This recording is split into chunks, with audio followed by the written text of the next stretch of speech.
បាទសូមគោរពជម្រាបសួរបងប្អូនទាំងអស់គ្នាថ្ងៃហ្នឹង Chem Tool មានវីដេអូមួយចង់ចែកម្លែកបងប្អូនទាក់ទងទៅនឹងការប្រើប្រាស់ motor ប្រើថ្មរបស់យើងប្រភេទជាប្រភេទ motor ប្រើថ្ម Mark A Mobile នេះអញ្ចឹងយើងដើម្បីឲ្យ motor យើងប្រើទៅវាមានប្រសិទ្ធភាពខ្ពស់វាមិនងាយខូចអ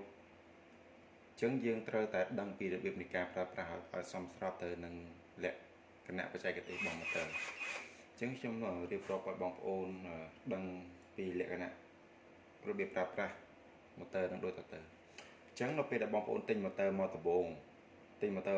ងវា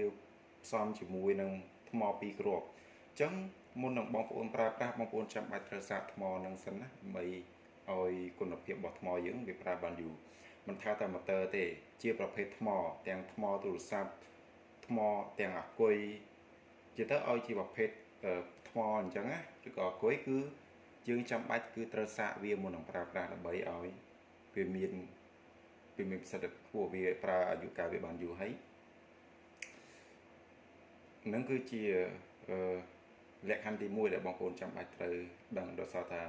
ថ្មយើងមកពីក្រុមហ៊ុនវាមកគឺគេអត់បានបញ្ចូលទេបានឲ្យគេផលិតមកគឺស្តុកទុកនៅហ្នឹងមកអញ្ចឹងរយៈពេលទុកយូរទៅវានឹងអស់ថ្មដោយខ្លួនវាអញ្ចឹង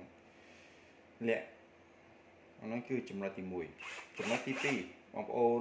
ត្រូវចេះប្រើកន្លែងនេះអញ្ចឹងកន្លែងនេះគឺកន្លែងសេរីឆ្វេងស្ដាំអញ្ចឹង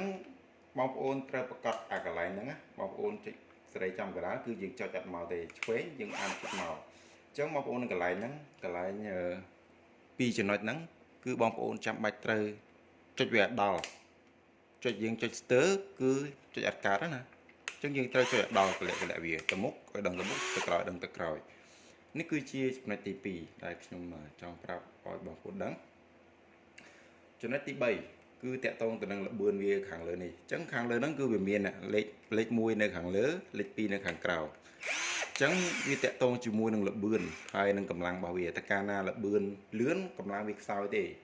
បើសិនជាបងប្អូនចង់បានកម្លាំងខ្លាំងបងប្អូនត្រូវសេរីរកអាល្បឿនយឺតអញ្ចឹងយើងសេរីមកលេខ1មកល្បឿនវាយឺតទេតែកម្លាំងវាខ្លាំងអញ្ចឹងហើយបងប្អូនត្រូវកត់ធានាថាកន្លែងហ្នឹងបងប្អូនត្រូវចុចដល់ណាបងប្អូនចុចស្ទើវាឮសំឡេងបងប្អូនចុចស្ទើកន្លែងហ្នឹងវានឹងឮសំឡេងហើយ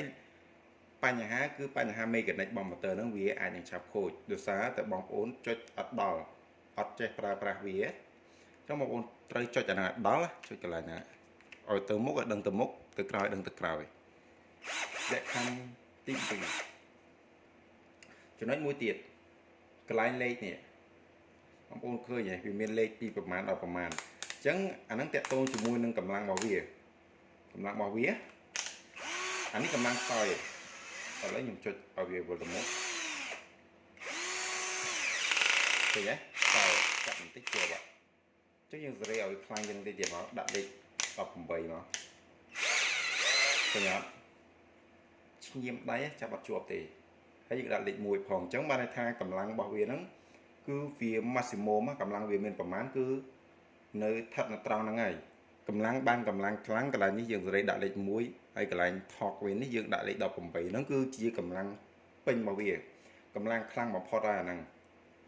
របស់ motor អញ្ចឹងវាមាន35 Newton m អញ្ចឹងគឺកម្លាំងវាមក full ហ្នឹងហ្មងដោយសារតែយើងសេរីទៅអស់ហើយអញ្ចឹង